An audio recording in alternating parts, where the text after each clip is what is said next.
मंत्रिमंडळ विस्ताराबाबत उद्या महायुतीच्या नेत्यांची बैठक आयोजित केली आहे। मंत्रिमंडळ विस्ताराबाबत उद्या महायुतीच्या नेत्यांची बैठक आयोजित करण्यात आली। या बैठकीमध्ये मंत्रिमंडळ विस्ताराबाबत चर्चा होणार आहे।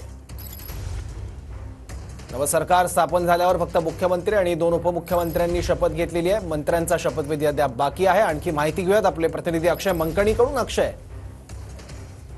सौरभ, खरं तर काल मुख्यमंत्री आणि उपमुख्यमंत्र्यांची शपथविधी सोहळा जो आहे तो पार पडलेला आहे, परंतु खाते वाटपाच्या सगळ्या संदर्भात अजून देखील गोंधळ जो आहे तो महायुतीमध्ये पाहायला मिळतो। त्यामुळे उद्या महायुतीच्या नेत्यांची बैठक जी आहे ती खाते वाटपाच्या संदर्भात होणार असल्याची माहिती मिळते। आणि त्याचसोबतच आता थोड्या वेळापूर्वी सीजे हाऊस इथे अजित पवार जे राष्ट्रवादी काँग्रेस पक्षाचे अध्यक्ष आहेत आणि राज्याचे उपमुख्यमंत्री आहेत त्यांच्या नेतृत्वाखाली त्यांच्या पक्षातल्या महत्त्वाच्या नेत्यांची बैठक पार पडलेली आहे। त्या बैठकीमध्ये राष्ट्रवादी काँग्रेस पक्षाच्या पदरामध्ये किती कॅबिनेट मंत्रिपद आणि किती राज्यमंत्रीपद येतील या सगळ्या संदर्भात चर्चा झालेली आहे।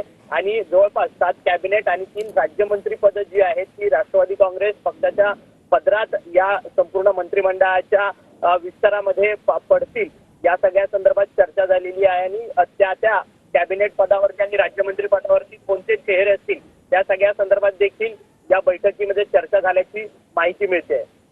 ठीक आहे अक्षय, धन्यवाद या माहितीबद्दल।